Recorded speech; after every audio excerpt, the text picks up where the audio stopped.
this move by the party, was it necessary? Well, certainly, because you see a big generation of discipline with the party. It's as if there are no assets within the party. It would not have national executives as well. And some of us criticize that they are the national just to them. But they are not able to crack the whip because they themselves, haven't had such an abysmal or supervised an abysmal performance during the before election. They don't really have the gravitas as well to call certain people to order. And that is what has degenerated into the levels that we see. And so when I saw this letter, well, I realized that there is a need, if only it will end as they had intended. If only it will end up as they are intended. You're suggesting that this could fail?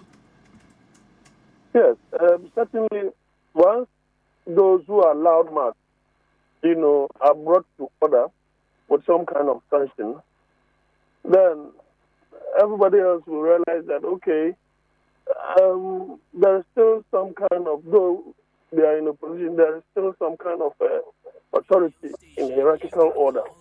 You just cannot take the law into your own hands and be ranting, going on vituperative attacks, and so on and so forth. Apart from that, the party has not even come out with regulations, as it were, to guide the presidential, primaries. That, whether by plan or by accident, they have scheduled it for that early period. And so, if all these things are not in place and people are going about declaring their intentions, and it has become a banter, between then there is a need for somebody to, and of course, one is respect that of the council. But they have to believe in Look, them. I'll be okay. I think it's improved now. I'll be glad if you can reposition yourself. We are getting a feedback from you. I don't know what it is.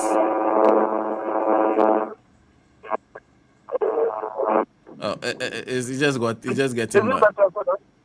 Yes, it's better. Okay. The point is that when it comes to the Council of Elders, the competing parties, give them that kind of respect because they have seen it all and they wield a kind of authority that if really you believe in the tenets, the principles of the party, then you will have to, accord them the necessary respect and the hearing. So I think that if you ask me, this letter is in order. Already, we understand similar moves were made by Mr. Kwame Pienim yesterday to try to address these issues.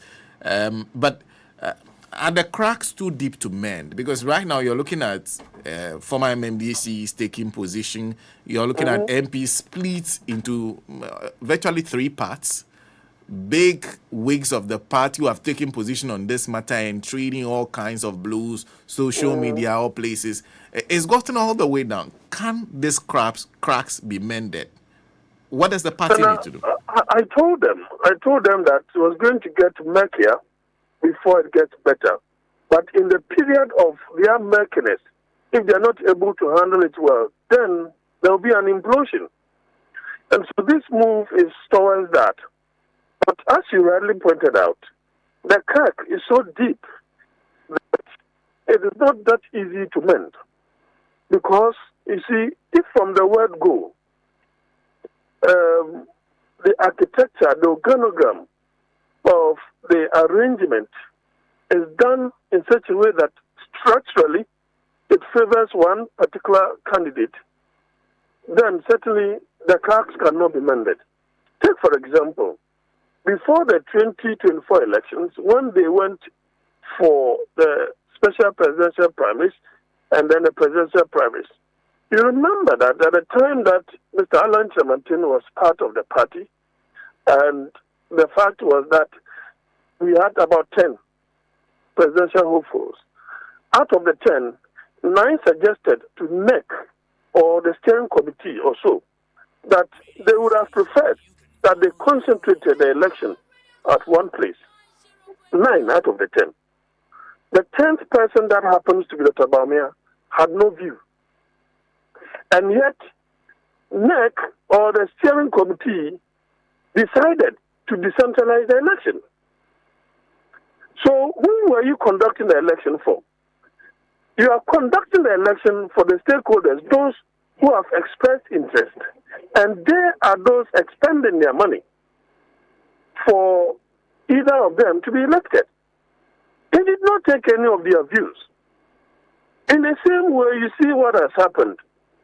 You want to have a presidential candidate before you build the new structures of the party. What are you intending to achieve? And so, once the architecture or structurally the thing is skewed towards the advantage of a particular candidate, that unity that they are looking for will elude them. And I recall vividly the late former President Rawlings always talk about the moral high ground. That if the party itself, its structures are being accused of being a machinery in place only to enable Dr. Baumia to be flag-bearer, then can that machinery hold the others to strict discipline? Well, okay. Well, that is also a tough question. And it will be difficult for you to exact discipline on the other side. And you will not have what it takes to say you are sanctioning them. Because as of now, you need the numbers. You need the resources. And it is not going to come easily.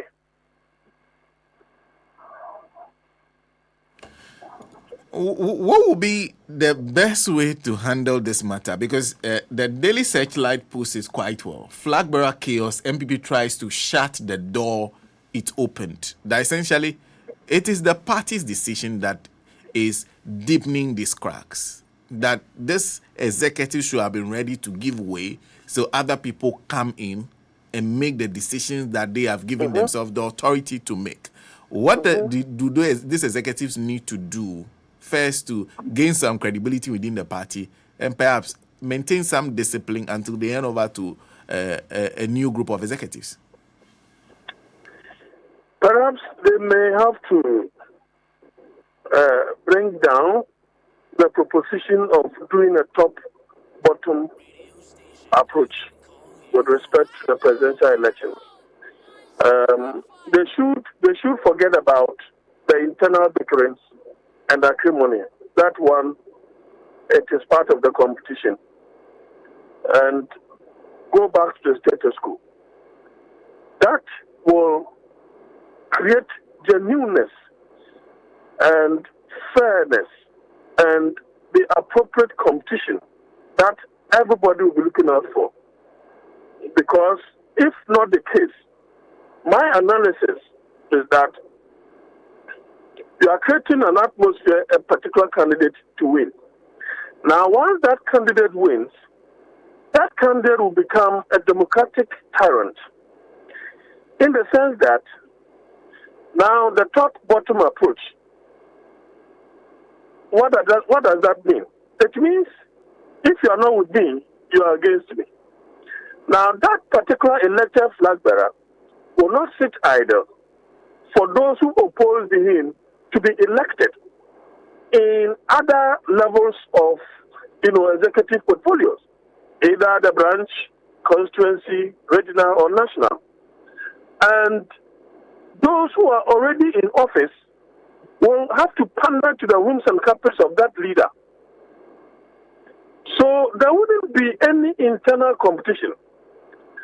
Unlike before, What we do have is that once you have expressed the desire to be a presidential candidate for the party, they start the elections from the bottom.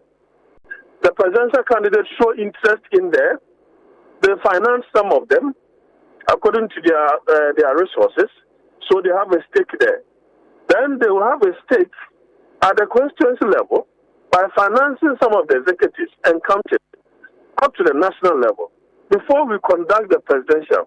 So you would have been able to build the grassroots up to the top.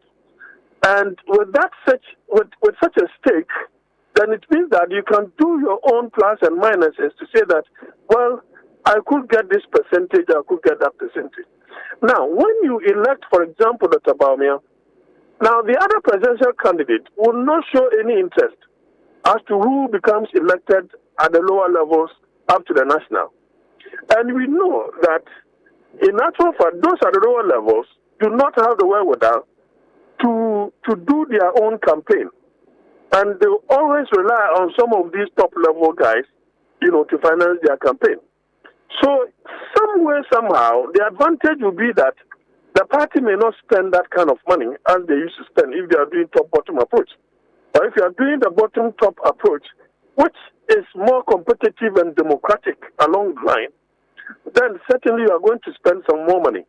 And then the stakeholdership will be very much serious. But if you get the top-bottom, then that competition will no longer be there. It is just going to be at the top, and it will be a one-time expenditure. And nobody will be interested in what happens to the party again. And expect that whoever will have been elected would have become, a democratic autocrat or a tyrant. The party's explanation is that, and you are suggesting that the party should forget the internal bickering because that's what they say they want to settle with a flag bearership election. Yes. You're saying that is normal with political parties that just came out of the situation they went into.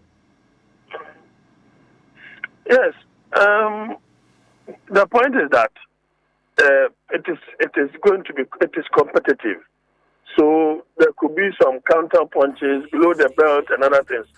So it is in the interest of the party national executives to call them to order and then probably give them some kind of guidelines that will guide the election. So once the guideline is given, then obviously they are in a position to conduct the elections. So,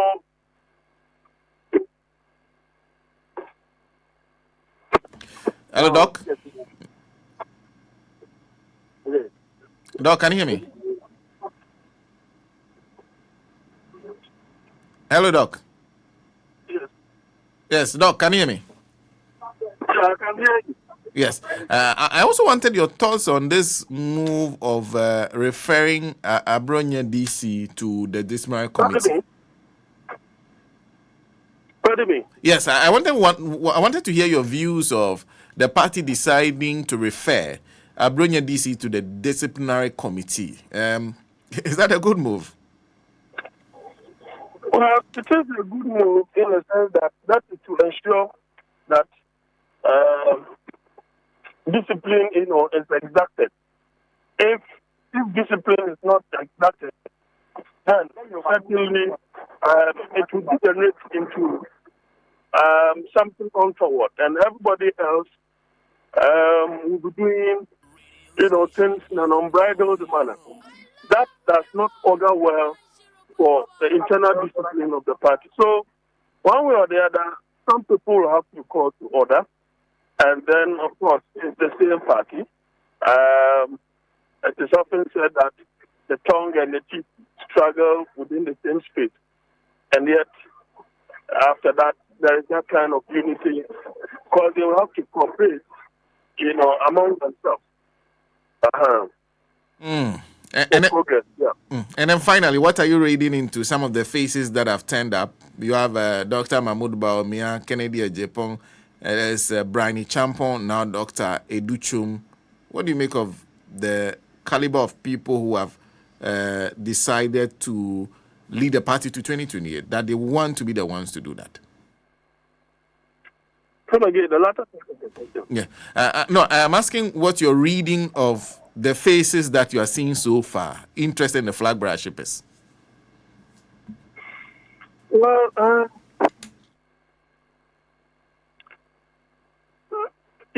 what the kingmakers will be thinking about is not the person that will gain acceptability within the party only, but obviously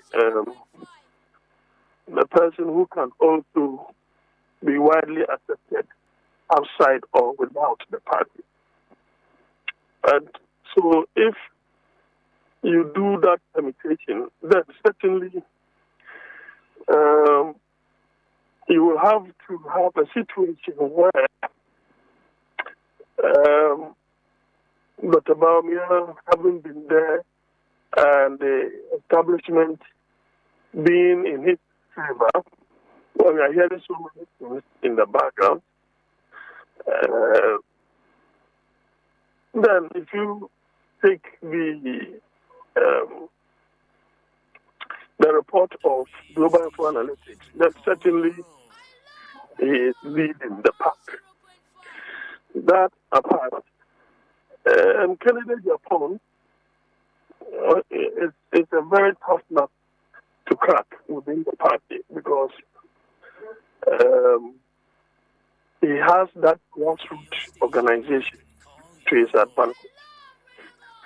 And then suddenly you have Dr. Bine Champon coming up. That is a very strange call to me because this is a person who has given an avowed support or who had done so in the previous election for Dr. Baumia, for which reason even took a serious flag for misspeaking. So he coming up, all of this is very strange to me. Then Dr. Bichum, I think that Dr. Bichum is a solid candidate with a solid personality. But it appears that he may not be a leading figure, among the first.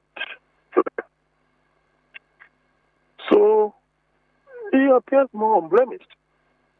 But as to whether the grassroots, will recognize his role and give him the chance, I think he would have been a revolutionary candidate. But Dr. Baumia, they're thinking that he's been there, he's experienced. He has a lot of baggage to deal with. And their main opponent, the NDC, have a lot of ammunition against him. But in all of this, you cannot discuss the presidential ambition of all these without considering the NDC as well. And that is two things that I have outlined. If the NDC under President Mahama and the Vice President handle the economy as they are handling now, with reduction in prices, inflation coming down, the CD appreciating against the dollar, fuel prices going down, leading to reduction in transport fares. Whoever the NPP will bring will be a tough task for that NPP candidate. Secondly, what the NDC will have to do is that they are going to have a transition. And so if they handle their transition very well, if there is that gentleman understanding that, look, all of us cannot be president at the same time. Let us congregate around the one who is overwhelmingly popular, who is unblemished, and whose account in a stature within the public space is that which is very intimidating against the NPP. Then it could be a very difficult task for the NPP in the 2028 election. It doesn't matter if Dr. Baumia will be elected. That is something that I've put in the public domain. And so in all of this, and the presidential hopes of the NPP, they will have to pack in these two groups of people. the hand that is devoid of financial standards or daily monthly basis, and of course the transition. Doc, always a pleasure talking to you. I'm guessing, like I said the last time, there'll be a lot to talk about going forward on this matter. But thank you. Thank you very much for today. Yeah. Dr. Jonathan ASANTE OTCHERE is Senior Political Science Lecturer, University of Cape Coast, joining us on the line. It's always a pleasure to talk to him. One thing because we have one more person to talk with. The last time I checked, he was trying to form a